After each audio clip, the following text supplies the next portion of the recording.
मरने पर भी मुक्ति भी चाहिए कि नहीं? तो उसकी कोई चिंता है आपको कि नहीं? निश्चिंत हो आप।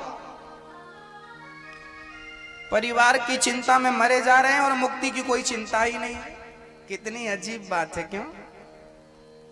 कितने आश्चर्य की बात है। जिसकी चिंता होनी चाहिए उसकी चिंता ही नहीं। मुक्ति की चिंता, मोक्ष की चिंता, उसके लिए कोई प्रयास करिए। क्या प्रयास करें? उसके लिए भगवान नाम का सहारा लीजिए। नाम जपते रहो, नाम जपते रहो, नाम बस। कलयुग केवल नाम आधारा, सुमरि सुमरि नर उतरहि पारा। केवल नाम ही आपको पार लगाएगा। किस किस को चिंता है अपनी मुक्ति की? जरा हाथ तो उठा लो मेरी माँ। ओहो, ये सब चिंता में है ना? है चिंता? चिंता होती तो कथा जितने बजे से शुरू होती ना उसके 5 मिनट पहले आ जाती, लेकिन चिंता ही नहीं। अरे वो सुन ली कथा, सुनी तो सुनी नहीं, क्या रखा कथा में? नहीं, अंत समय में ये कथा ही काम आएगी। आपके किया गया पुण्य ही आपके काम आने वाला है। वो अभी पता नहीं चलता ना आपको, समय पर पता चलेगा।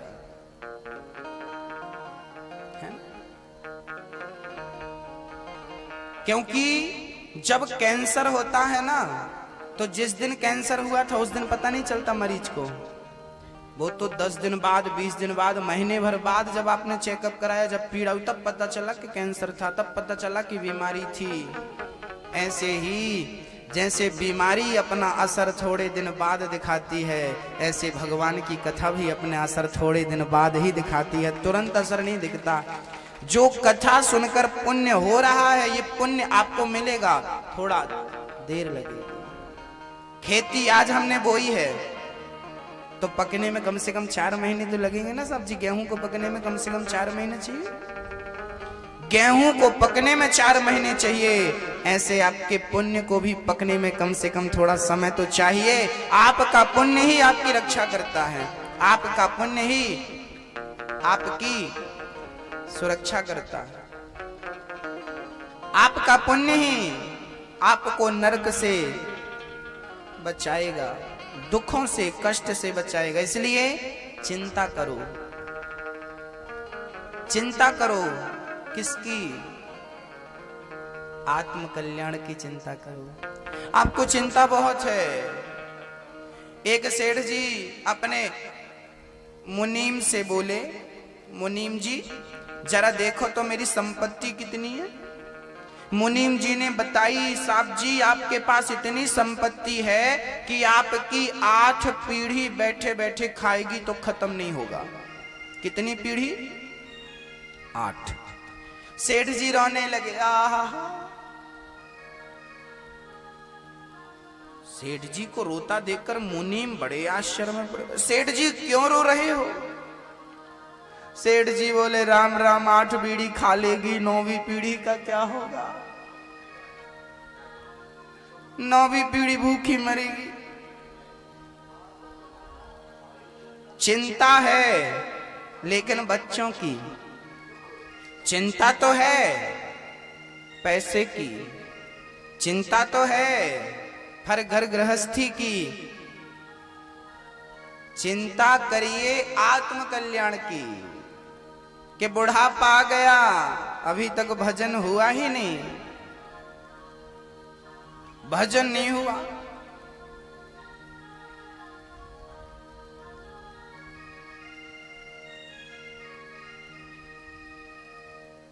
गाड़ी मंजिल तक पहुंची ही नहीं। बोले क्यों नहीं पहुंची? बोले डीजल खत्म हो गया। उम्र खत्म हो गई, उम्र डीजल है।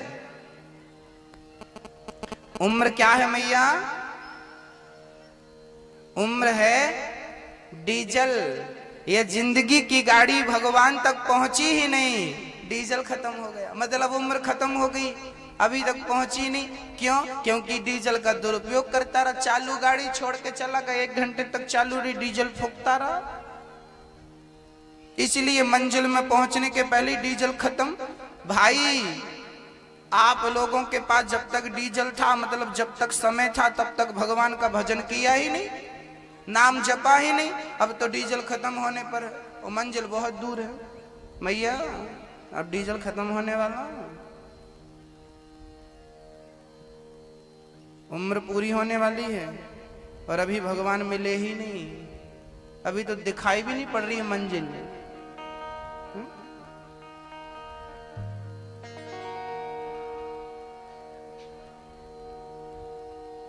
अभी डीजल है आप लोगों के पास, उम्र का डीजल, रफ्तार तेज करो, है ना? रफ्तार बढ़िया हो, भजन करो, भगवान का स्मरण करो, समय से गाड़ी पहुंच जाएगी। और भगवान के श्री चरणों में पहुंच करके, अरे डीजल खत्म भी हुआ और यदि पेट्रोल पंप के पास खत्म हुआ तो बढ़िया है, यदि जिंदगी पूरी हुई भी और भगवान के चरणों में पूरी हो गई तो फिर जिंदगी सफल है। भगवान के चरण ही पेट्रोल पंप है, खत्म होगा फिर भर देगा भगवान, लेकिन पहुंचना आपको पड़ेगा वहां तक। पेट्रोल पंप चल के नहीं आएगा कि चल आ गया मैं ले। ईश्वर तक पहुंचना पड़ेगा। सुदामा को पहुंचना पड़ा कि नहीं? द्वारिका तक पैदल चलना पड़ा कि नहीं? है ना? पैदल चल कर द्वारिका जाना सबके बस की बात नहीं है ना मैया? राम नाम का प्याला पीना सबके बस की बात नहीं है।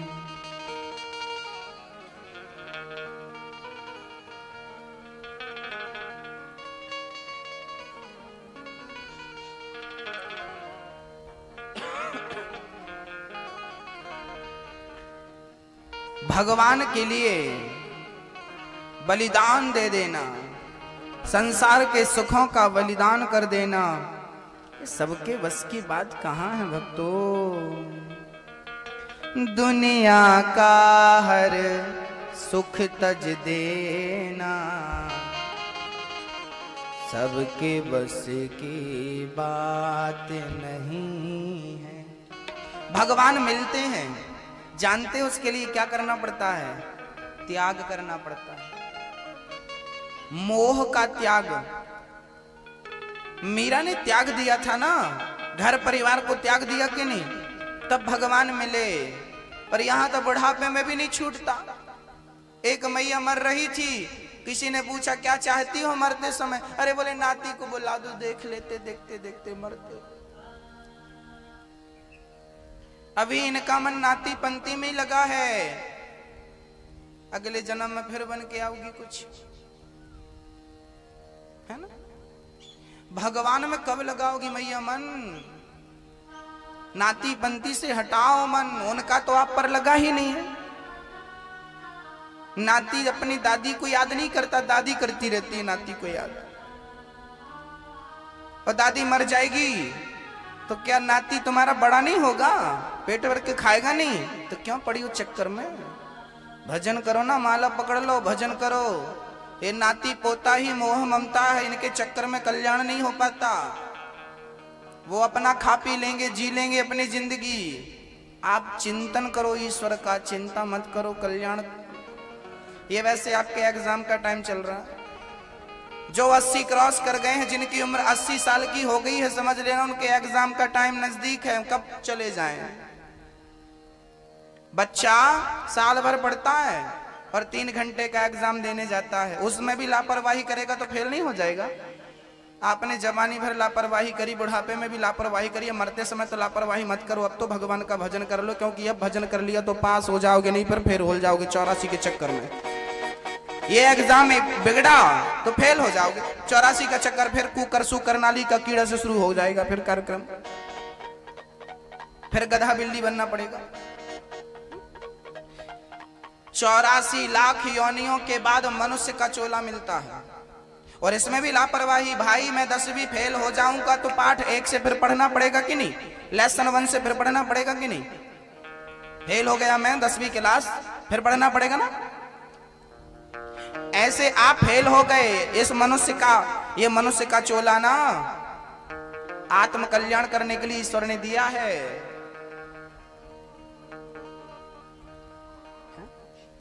लेकिन यहां भी भगवान में ध्यान नहीं लगा, परिवार में घर चिंतन में ही मरते रहे। फेल हो गए, फिर 84 का चक्कर, फिर नाली का कीड़ा बनो, फिर गधी बनो, फिर बिल्ली बनो, फिर सुअर बनो, फिर सांप बनो, फिर इतने सारे पेड़, कभी अशोक का पेड़, कभी बरगद का पेड़, कभी पीपल का पेड़, कभी आम का। दशरथ जी से यही तो गलती हो गई थी, अच्छा काम कल पर टाल दिया था, राम को कल राजा बनाऊंगा। लो कल कभी हुआ, प्राण निकल गए बेचारे दशरथ जी कल के चक्कर में। जबकि गुरु वशिष्ठ जी ने कहा था सुदिन सुमंगल तब ही जब राम हो ही जुबराज। दशरथ जी ने पूछा था कि राम को राजा कब बना दूं, गुरुजी बताइए। तब गुरुजी का अर्थ यही था कि आज ही बनाओ, राम के राजा बनाने में एक पल की भी देरी नहीं होनी चाहिए, आज बनाओ। सुदिन सुमंगल तब ही जब राम होए। दशरथ जी ने पूछा मुहूर्त बताओ, गुरुजी ने कहा राम को राजा बनाने का कोई मुहूर्त नहीं, जब राजा बनाओगे तब मुहूर्त बढ़िया हो जाएगा। दशरथ जी ने कल पर डाल दिया, कल बनाऊंगा, बाद में बनाऊंगा, थोड़े दिन बाद बनाऊंगा, तैयारी कर लो। लो भी हो गई तैयारी। कल पर नहीं टालो, कल कभी नहीं होता, दुकानदार लिखा रहता है आज नगद कल उधार, आज नगद दे दो कल उधार कर लेंगे। कल फिर आया, चलो भैया आज का बोला था, बोले आज का बोला था नगद, कल का बोला उधार। कल कभी होते ही नहीं ना। इसलिए भजन करने का समय है, नाम जपो भगवान का। कलयुग में केवल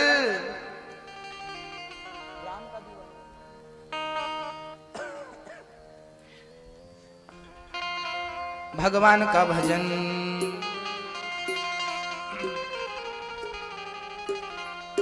सुख त्यागना पड़ेगा भगवान के लिए।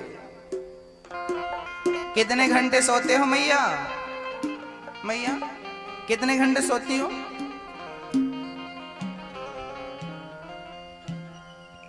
शाम को 8 बजे सो जाते हैं महाराज, और सवेरे 7 बजे घड़ी देखते हैं तो लगता बहुत जल्दी नींद खुल गई। इतना सोते हो, अरे मौत सर पर नाच रही है और आप सो रहे हो। उठ जाग मुसाफिर भोर भई, अब रैन कहां तू सोवत है। जो सोवत है वो खोवत है, जो जागत है। अरे जागो, और जो समय सोकर बिता रहे हो उस समय को जाग करके सवेरे जल्दी जागो और 1 घंटा भगवान का भजन करो। सुख का त्याग करो, निद्रा का त्याग करो। भगवान का भजन करोगे तो क्या देना पड़ेगा? बलिदान। जहर पिया था मीरा ने, क्या समझकर?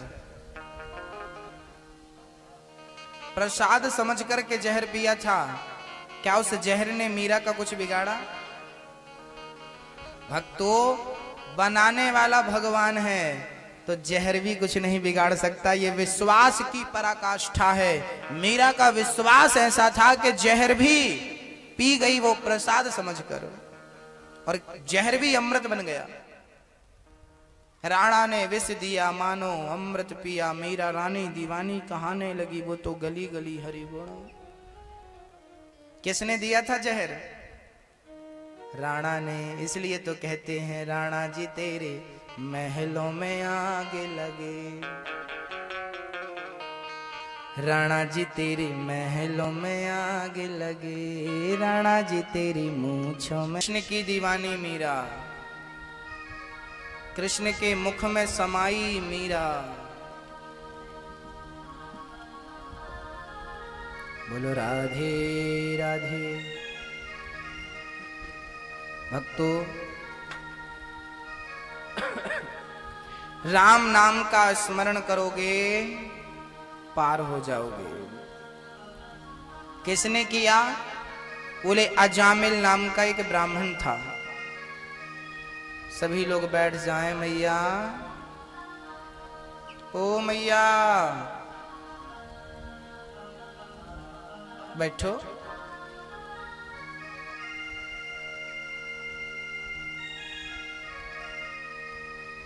मैया लोगों को 4 बजे फुर्सत मिली है कथा में आने की। सब बिजी रहते हैं।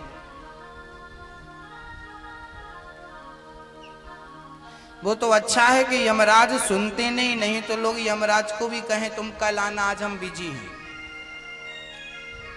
काम में। तो यमराज किसी की सुनते नहीं, बहुत अच्छी बात है। वो सुनने लगे तो सब कहें कि कल आना है। और कल के चक्कर में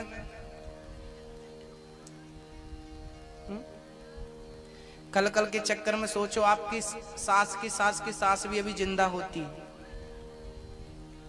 और सोचो आपकी सास की सास अभी जिंदा होती तो कितना कष्ट होता आप लोगों को।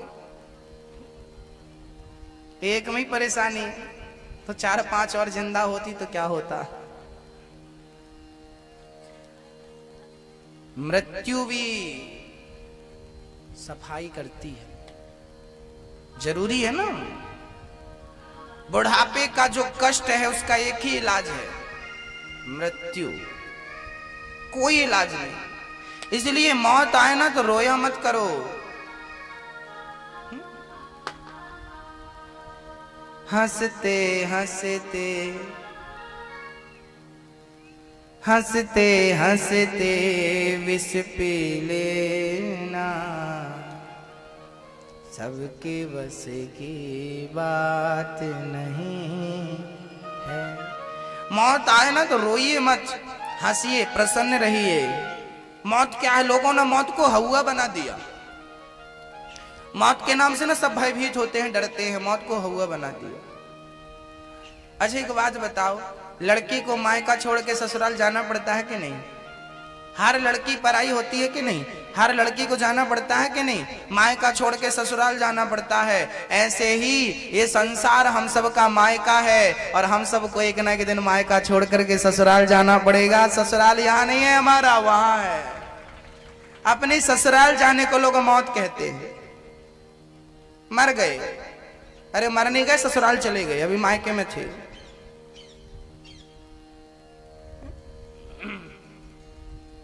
पहले लड़की घर में सलवार सूट में रहती थी, अब जब से दुल्हन बनी है तो साड़ी में रहने लगी। ऐसे ही जब हम जाएंगे ससुराल और फिर वहां से आएंगे तो दूसरे रूप में आएंगे, ना जाने किस रूप में आ जाए। अगले जन्म फिर कुछ बन के आ जाएंगे। तो आना जाना हमारा चलता रहता है, ये हमारा मायका है, जन्म जन्म का मायका है। हम चले जाते हैं ससुराल, फिर आ जाते हैं, चले जाते हैं ससुराल, फिर आ जाते हैं। ससुराल कौन है? हम सबके पति कौन है भाई? पति कौन है हम सबके? ऊपर है। अगोचर सबके प्राण, सबके प्राणों का पति वही है, और पति ऊपर रहता है। ये ससुराल, ये मायका है। सबको पति के घर जाना है तो पति तो ससुराल में मिलता है ना। तो ये पति सबके प्राणपति, आपके भी और हमारे भी, सबके प्राणपति। कोई महिला ना अपने पति को छोड़ देती है, ऐसे कोई अपने भगवान को छोड़ देता। तो कोई महिला सेवा करती है, तो कोई भक्त अपने भगवान की सेवा करता। सब प्रकार के लोग मार्केट में मिलते हैं आपको। एक वो महिला है जो पति को भगवान समझकर पूजा करती है, एक महिला वो है जो पति को मारती। चल यहाँ, कल बोला था चीनी लेकर के, क्यों नहीं लाया? ऐसी भी मिलती मार्केट में। तो ऐसे लोग भी मिलते हैं। कई लोग होते हैं जो भगवान की पूजा करते हैं, ओम जय जगदीश हरे। कई लोग भगवान को ही गालियां देने वाले होते हैं। जो अपने पति को गाली दे सकती है तो भगवान को गालियां दे रहे हैं लोग, तो आश्चर्य की क्या बात है। ये संसार ऐसा ही है। यहाँ तो शिशुपाल जैसे भी रहे हैं, रावण जैसे भी रहे हैं, और यहाँ तो हनुमान और विभीषण, सुग्रीव जैसे और केवट और सबरी जैसे भी हुए हैं। सब प्रकार के लोग मिलते हैं ना। रावण जैसे भी है और उसी लंका में विभीषण जैसे भी है।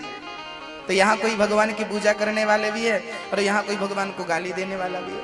भगवान सब में खुश है। लेकिन आप किस प्रकार के भक्त हो वो देख लो भाई। हम सब तो उसकी ही पत्नी है, हम सबका पति तो भगवान ही है। मानो ना मानो, आप अपने पति को मानो ना मानो, पर भाई मांग भर दी मतलब पति है। अब मानो अथवा मत मानो, वो आपके मानने ना मानने पर निर्भर करता है ना। ऐसे ही हम सबका पति भगवान है, उसके द्वारा हमने जन्म लिया है, उसकी कृपा से। हमारी माँ ने 9 महीने तक क्या किया, पेट में रखा ना। लेकिन पेट के अंदर माँ हमें बनाने तो नहीं गई ना, कि हाथ बना के आ गई, कान बना के आ गई, आंख बना के आ गई। 9 महीने तक रखा है वो अच्छी बात है, लेकिन बनाया किसने? माँ ने रखा है। ये मत भूलो कि बनाने वाला भी कोई था। सही जगह पे आंखें सेट करी आपकी, सही जगह पे नाक लगाई, सही जगह पे कान लगाई। ये कान यहां लगा दिया होता तो कैसे लगते आप, है ना। ये मुंह पीछे कर दिया होता जल्दी जल्दी में, पर उससे जल्दी नहीं होती ना। वो 9 महीने का समय लेता है, और 9 महीने का बढ़िया सा माँ ने पेट में रखा है। पर ये सुंदर आकार किसने दिया है? दिया ना। तो वो हमारा कुछ हुआ कि नहीं? 9 महीने तक गर्भ में रखी है, वो हमारी माँ होती है। तो जिसने हमें आकार दिया वो भी तो कुछ होगा ना हमारा। उसे क्या कहते हैं? उसे भी कहते हैं त्वमेव माता च पिता, तुम्हें मात पिता तुम मेरे, शरण गहूं में किसकी। वो भी हमारा माई बाप है। ये एक जन्म के माई बाप हैं, वो जन्म जन्म का माई बाप है, वो जन्म जन्म का माता पिता है। इसलिए उस माता पिता को मत भूलना। अपना असली घर वही है, जाना पड़ेगा ना। यहाँ तो 10, 25, 50 साल के लिए मेहमानी करने आए हो, और 25-50 साल में ज्यादा से ज्यादा 100 साल रहोगे मैया लोग हैं। 100 साल भी ज्यादा रह गए तो फिर घर वाले बोलेंगे भगवान उठाओ। ज्यादा जीना भी दुश्वार है? एक सज्जन हमसे बोले महाराज जी हमें ऐसा आशीर्वाद दो हमारी दादी चली जाए। हमने कहा ऐसा आशीर्वाद हम नहीं देते कोई जाए। क्यों जाए भाई, हमारा खा रही है क्या? अरे महाराज जी बड़ी तकलीफ है, बड़ा कष्ट है। हमने कहा जब मौत आएगी तो आएगी, तुम क्यों परेशान हो रहे हो? ज्यादा जियो ना तो घर वाले प्रार्थना करने लगते हैं भगवान जगह खंदाए बैठी है इसको भगाओ। एक खटिया पर कब्जा की पूरा। तो ज्यादा जीना भी अच्छा नहीं। हम मेहमान हैं, 25, 50, 100 साल के, 80 साल के मेहमान हैं। मेहमानी करने आए हो, मेहमान बन के रहो। आप किसी के घर मेहमान बन के जाते हो तो उसके घर को अपना समझने लगते हो क्या? अरे भाई मेहमान हो, मेहमानों की तरह रहो। ऐसे हम सब मेहमान हैं, ये घर हमारा नहीं है, संसार हमारा नहीं, सब भगवान का। हम उसके घर में मेहमान बन के आए हैं, लेकिन हमारी गलती है कि हम इस मेहमानी में अपना मान लिया। ये मेरा, ये बेटा मेरा, ये बेटी मेरी, ये घर मेरा, सब मेरा। क्यों? यही तो अज्ञानता है, यही तो लोग समझ नहीं पाते। दूसरे की संपत्ति को अपना मान बैठते हैं और झूठी मूठी रजिस्ट्री भी करा लेते हैं। मेरी लिखा पड़ी है। भगवान को बड़ी हंसी आती होगी है ना, मेरी संपत्ति को लिख रहा है, अपनी बोल रहा है। जरा आप जिस घर में रह रहे हो, आपकी संपत्ति जो आपके नाम पे है, जरा सही बताना वो आपकी है? उस संपत्ति की करोड़ों बार रजिस्ट्रियां हो चुकी हैं।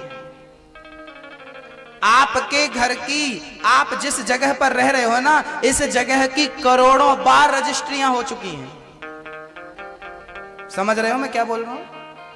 करोड़ों बार रजिस्ट्रियां। पहले ये आपके बाप दादा की थी, फिर उसके पहले भी किसी की रही होगी, फिर उसके पहले भी किसी की रही होगी। और सोचो सबसे पहले किसकी थी? सबके पहले उसी की थी जिसने बनाई है, तो उसकी थी, उसकी है, और हमारे ना रहने पर भी उसकी ही रहेगी। तो भैया हम सब किराए के हैं, झोपड़े में रह रहे हैं। मत समझना कि सब मेरा है, यही तो अज्ञानता है। हमारा है नहीं कुछ, हम मान बैठे हैं ये सब मेरा। जो मेरा है वो अपना दिखता ही नहीं। मेरे तो गिरधर गोपाल, दूसरों ना कोई, हमारे तो भगवान थे, भगवान है, भगवान रहेंगे। वो नजर नहीं आते। जमाना कहता है कि ये मेरा, ये मेरा। चल भाई, आंख जब खुल जाए तब बढ़िया, खोल लो, लेकिन मरने के पहले खुल जाए तो कृपा है। बोलो राधे राधे। अजामिल नाम का एक दुष्ट था, चोरी करता, पाप करता, भगवान का भजन कभी नहीं करता। एक दिन उसके यहाँ बेटा हुआ। बेटा हुआ तो महात्माओं ने बोला इसका नाम नारायण रखो। अजामिल ने नाम नारायण रख दिया। अब वो बहुत बड़ा पापी था, लेकिन बेटे का नाम नारायण हो गया, तो अब इसी बहाने वो नारायण का नाम जपता। बेटा नारायण नारायण नारायण, यहाँ नारायण नारायण नारायण नारायण, यहाँ बेटा नारायण यहाँ। लो भैया, दिन रात उसका भजन होने लगा। और जब मृत्यु आई तो अपने बेटा को बुलाता है। यमराज आ गए ना, यमराज आ गए, यमदूत आ गए। अब अजामिल को पकड़ कर ले जाने लगे। अजामिल भयभीत हो गया, पुत्र को बुलाया। दूरे क्रीडन का सक्तम पुत्रम नारायण, बेटा बेटा बचाओ। बेटा तो नहीं आया, नारायण का नाम लिया। तो नारायण का नाम लिया तो भगवान स्वयं अपने पार्षदों को भेजते हैं, जाओ मेरे भक्त को लेके आओ। यमदूत बोले ये भगवान का भक्त नहीं है, इसके बेटे का नाम नारायण है।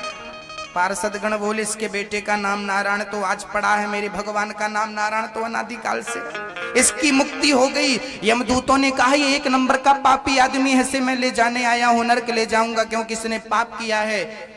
पार्षदों ने कहा इसने मरते समय नारायण का नाम लिया है, और जो नारायण का नाम लेता है वो कितना भी बड़ा पापी हो मोक्ष का अधिकारी हो जाता है, मुक्ति का अधिकारी हो जाता है। ये नाम का प्रभाव है, ये नाम का प्रभाव है। यमदूतों ने बोला इसने अपने बेटे का नाम नारायण रखा है। पार्षदों ने कहा कि जहर कोई जानबूझकर पी ले तो क्या होगा, मरेगा, और धोखे से पी ले तो भी मरेगा। आग में हाथ जानबूझकर डालो तो भी जलेगा, और धोखे से चला जाए तो बोलो ना मैया। ऐसे ही भगवान का नाम जानबूझ करके लोगे तो भी मुक्ति होगी, और धोखे से ले लोगे तो भी मोक्ष मिलेगा। ये राम नाम का प्रभाव है। उल्टा नाम जपत जग जाना वाल्मीकि भय ब्रह्म। उल्टा नाम जपा था वाल्मीकि जी ने, राम का उल्टा क्या हुआ, राम का उल्टा हुआ मरा। अब वाल्मीकि जी ने क्या जपा था, मरा मरा मरा मरा मरा मरा मरा मरा मरा मरा मरा मरा मरा मरा। तो दो बार मरा बोलेंगे तो एक बार राम निकलेगा। लो भैया कल्याण हो गया था उनका उल्टा नाम जपने में, तो हम लोग तो फिर भी सीधा जप रहे हैं।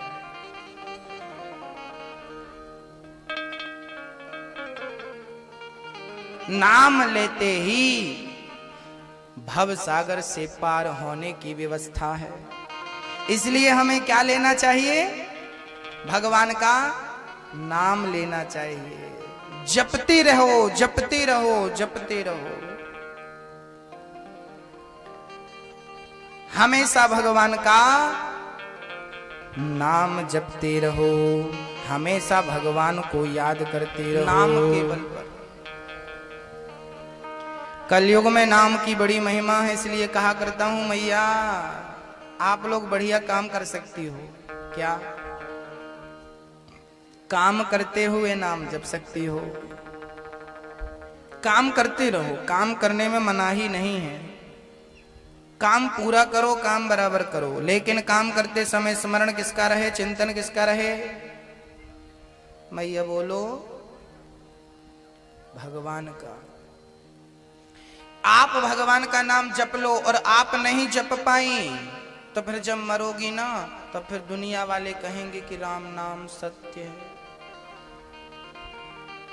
तो आपके लिए दुनिया वाले जपें उससे अच्छा आप ही जप लो। दुनिया वाले जपेंगे तब मुक्ति मिलेगी, आप ही जपो ना भरपूर अपना। कोई ना जपे तो भी कल्याण हो जाए, है ना। इसलिए मैया जी भैया जी खूब भगवान का नाम। कलयुग केवल नाम आधारा, कलयुग में मात्र नाम का ही सहारा लेना चाहिए। राम नाम अवलंबन एकू, कृते यध्यायते विष्णुम त्रेतायाम यजतो मखई, द्वापरे परिचर्यायाम कलौ केशव कीर्तनाथ। कलयुग में केवल नाम की महिमा गाई है तुलसीदास जी ने।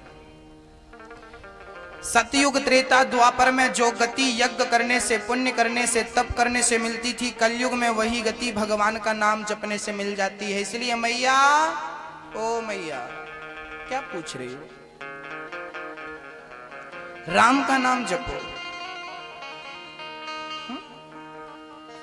मैया आप लोग कितना जप लेती हो राम का नाम?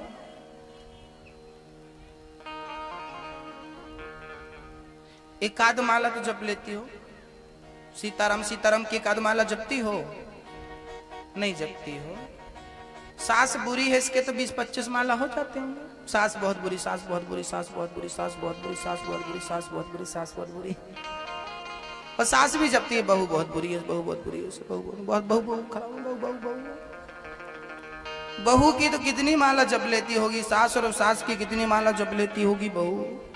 और सास बहू से छूटी तो जेठानी और देवरानी में अटक गई। देवरानी देवरानी देवरानी देवरानी, कोई भी मिले मेरी देवरानी खराब है, कोई भी मिले मेरी जेठानी खराब है। जहां मिले बस देवरानी जेठानी की चर्चा। अरे कभी राम की भी चर्चा किया करो।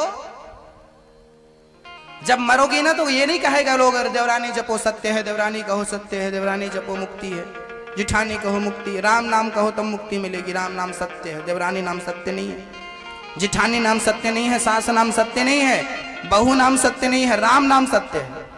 राम का नाम सत्य है, बाकी सब मिथ्या है। समझ रही हो मैया? इसलिए थोड़ा सा समय निकालो और भगवान का नाम जपो। भगवान का कैसे जपे महाराज जी? काम बहुत होता है घर में, काम बहुत होता है, कैसे जपे? अब आप लोग कहो कि महाराज जी घर में हम इतने बिजी रहते हैं कि माला जपने का समय नहीं मिलता। कोई बात नहीं है मैया, भगवान का माला, भगवान के नाम की माला आप माला लेकर मत जपो।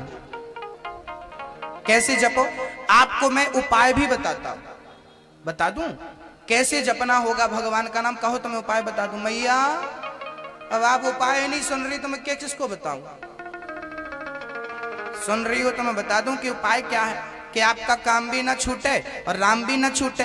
क्योंकि काम भी जरूरी है और राम भी जरूरी है। पक्षी को उड़ने के लिए 2 पंख चाहिए होते हैं, एक पंख से कोई पक्षी नहीं उड़ पाता। ऐसे भवसागर से पार जाना हो तो आपको 2 पंखों की जरूरत पड़ेगी, वो है कर्म और दूसरा है धर्म। काम भी बना रहे और राम भी बना रहे, ये 2 पंख ही आपको भवसागर से पार लगाएंगे। ये 2 पंख होंगे तो आप उड़ पाओगे। केवल कर्म ही करो, धर्म ना करो तो भी एक ही पंख है। कर्म भी जरूरी है और धर्म भी, काम भी जरूरी है और राम भी जरूरी है। हम गृहस्थों के लिए दोनों जरूरी है। क्या? काम भी जरूरी है। एक डॉक्टर साहब माला जप रहे थे, सीताराम सीताराम। एक मरीज आया, डॉक्टर साहब जल्दी देखो हालत बहुत बुरी है। डॉक्टर बोला मैं माला जप लूं। अरे महाराज बाद में माला जप लेना, पहले इसको देख लूं, मर जाएगा। डॉक्टर बोले मैं माला जप रहा हूं, बैठो। डॉक्टर साहब माला जपने में बैठे तब तक मरीज निपट गया। अब बताइए, डॉक्टर ने धर्म तो किया पर कर्म से च्युत हो गए। धर्म भी हो, माला जपना भी हो और कर्म करना भी हो। सिर्फ कर्म करो या सिर्फ धर्म करो, दोनों जरूरी है। कर्म करो, पैसा कमाओ, काम करके खूब पैसा कमाओ और पैसा कमा करके उसका सदुपयोग करो। दीन दुखियों की सेवा करो, लोगों की सेवा करो। कर्म करके धन कमाओ और अपने धन को धर्म में खर्च करो। ये नहीं कि बहुत पैसा कमाए और जाकर के पी ली, शराब पी ली, ये गलत। इसका अर्थ है आप धन का दुरुपयोग कर रहे हैं और फिर आपको धन के लिए गिड़गिड़ाना पड़ेगा, वो धन आपको कभी नहीं मिलेगा। धन का सदुपयोग करोगे। भाई, किसान बंजर भूमि में अपना बीज डाल दे, गेहूं बो दे बंजर भूमि में, तो क्या फसल होगी? बोलो ना मैया। पत्थर में गेहूं बो दे तो हो जाएगी। जैसे फसल के लिए सुयोग्य जमीन चाहिए, योग्य जमीन चाहिए, किसके लिए? फसल के लिए।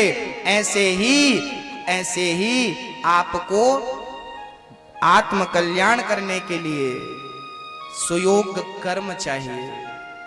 सुयोग्य कर्म, कर्मों का बीज आप बोइए।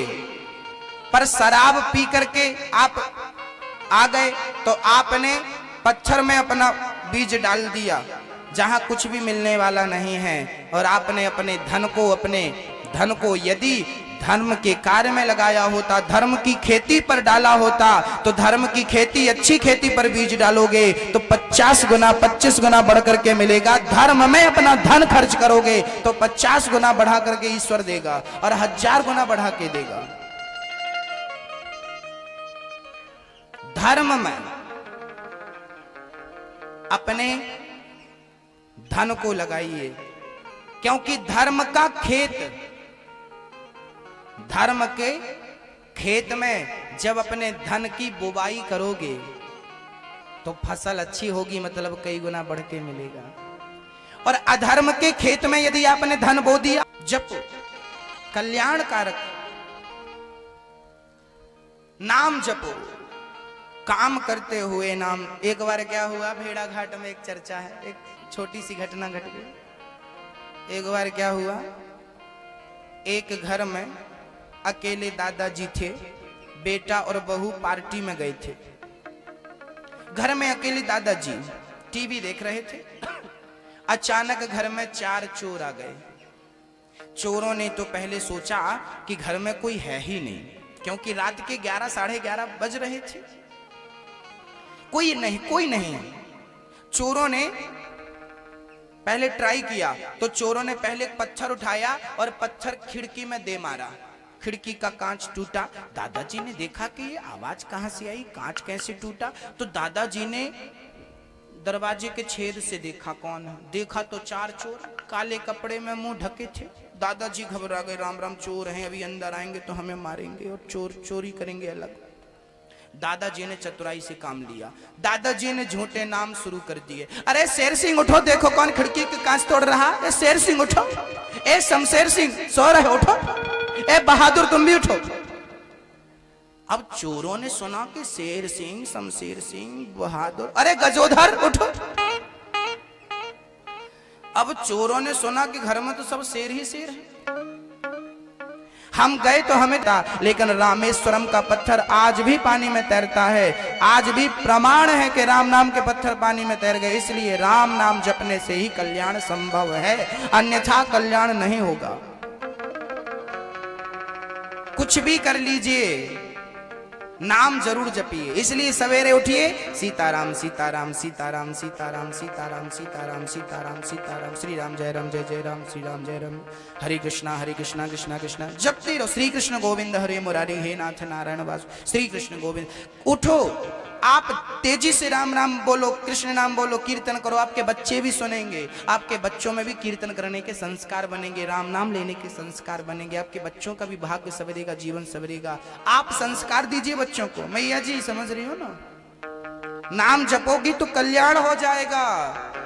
पैसे से कल्याण नहीं होने वाला, पैसे के पीछे पड़े रहो। सोना चांदी के लिए मैया रोती रही, सोना नहीं, मेरे लिए हार नहीं बनवाता, हार नहीं बनवाता। लो हार बन गया, मर गई तो बच्चों ने हार उतार लिया, जाओ तुम ऐसे। हार हार करके मरती रही, सोना सोना करके मरती रही, मरोगी ना तो सब उतार लेंगे छोरा छोरी। अभी सास का अंतिम संस्कार नहीं हुआ और देवरानी जेठानी में लड़ाई हो गई कि सुनो वो कान के दोनों हम लेंगे। जेठानी बोली तू क्यों लगी, 2 कान है, एक तू लेने, नहीं मैंने सेवा करी, दोनों में लूंगी। अभी सास जली नहीं और जेठानी देवरानी झगड़ा चालू, कान दोनों में लूंगी कान के। आपके मरने पर ये होता है, आपको अभी नहीं लग रहा ना, मरोगे ना तो ऐसा होता है। इसलिए सोना सोना मत करो। किसी के कान में हीरा, किसी के कान में हीरा, किसी की नाक में हीरा, हमारे तो श्याम ही हमारे हीरा है। अरे श्याम मिल गए तो सबसे बड़ा हीरा मिल गया। क्या करेंगे कान के हीरा का और क्या करेंगे नाक के हीरा का, हमारे श्याम सुंदर ही हमारे हीरा है। आपके लिए तो चमकने वाला पत्थर कीमती होता है, हमारे लिए तो हमारे श्याम सुंदर कीमती है। हम मरते हैं तो श्याम सुंदर के लिए मरते हैं। अरे आंसू भी बहाते हैं तो गोविंद के लिए बहाते हैं, हंसते भी हैं तो उनके लिए हंसते हैं। अरे सजते सवरते हैं तो अपने श्याम सुंदर के लिए सजते सवरते हैं। जमाने से हमें क्या लेना देना। जिसने हमें जन्म दिया है, जिसने हमें सब कुछ दिया है, हम उसके लिए जिएंगे, उसके लिए मरेंगे, उसका नाम जपेंगे, उसकी शरण में रहेंगे। जमाने से हमें कोई लेना देना नहीं। उसकी शरण में जाना है, मरने के पश्चात, मरने के बाद जमाने का कोई आदमी हमें बचाता नहीं है। हम उसके ही घर जाते हैं, तो क्यों ना उसका भजन करे, क्यों ना उसका स्मरण करे, क्यों ना उसका जाप करे। इसलिए बोलते रहो कृष्ण कृष्ण कृष्ण कृष्ण। नाता एक राम जी से दूजना तोड़ दे, आशा एक राम जी के दूजे आशा छोड़ दे। जमाने से जो रिश्ता बना रखा ना आप लोगों ने, ये कम करो, बुढ़ापा आ गया, अब रिश्ते नाते कम करो, ये गांठें जो लगी हैं इनको खोलो, अभी भी बांधते जा रहे हो। जमाने तुमको भी नहीं जानते ना, किसको जानती हो? हम तो भगवान को जानते हो। सीताराम सीताराम सीताराम सीताराम। हमें तो काम है भगवान से, हमें तो काम है ईश्वर से। जगत रूठे तो रूठन दे, रूठे तो रूठन दे, हमें काम है श्याम सुंदर से। अब जगत रूठे तो रूठ जाए, हमें तो काम ईश्वर से, जगत रूठे तो रूठन दे। हमें तो काम ईश्वर से, जगत रूठे, हमें तो काम ईश्वर से, जगत छूटे तो छूटन दे। यदि ये छूटे तो छूट जाने दो, ये गांठ खुल जाए तो ही कल्याण है, बांधने में कल्याण नहीं। भेड़ा घाट में एक बार क्या हुआ, यही भेड़ा घाट का एक आदमी था, उसकी नाव भेड़ा घाट में खूंटे से बंधी थी और उसने आज खूब भांग पी ली और भांग पी करके नाव में गया और उसको उस पार जाना था किसी काम से, तो उसने बैठ करके रात भर नाव चलाई। भांग के नशे में था, रात भर नाव चलाई, रात भर नाव चली। उसे लगा, जब सवेरे नशा उतरा उसको लगा यार बहुत दूर आ गए होंगे, देखा तो जहां था वहीं है, जहां बैठा था वहीं है। कैसे भाई, रात भर नाव चली पर आगे क्यों नहीं बढ़ा? क्योंकि नाव खूंटे में बंधी थी, खोले ही नहीं, बंधी नाव को रात भर चलाता। ऐसी हालत हम सबकी है। आप भी तो बंधे हो घर परिवार से, घर परिवार के खूंटे से आप भी बंधे हो, और बंधे हो कितनी भी मेहनत करो, कितना भी परिश्रम करो, सब व्यर्थ है। पहले अपने मन को संसार के खूंटे से खोलो, तब ये संसार से आप पार जा पाएंगे, उस पार जाएंगे, ईश्वर के चरणों में जाएंगे। और बंधे हो और मेहनत कर रहे हो, कैसे संभव? पहले मन को संसार के खूंटे से खोलिए, मुक्त करिए, फिर कोशिश करिए, फिर परिश्रम करिए, भगवान का नाम जपिए, देखिए पहुंच जाएंगे। समझ में आ रहा मैया? तो आप खोल लोगी गांठ वाठ। अब भजन करो, अब भगवान के लिए रोना है, आंसू आए भी तो कन्हैया के लिए आए, जमाने के लिए बिल्कुल नहीं। बस भगवान का नाम, ईश्वर से मतलब हो, जमाने से मतलब ना हो, यही है जिंदगी की सार्थकता। अजामिल का उद्धार हुआ है नाम लेकर, अजामिल की मुक्ति भई।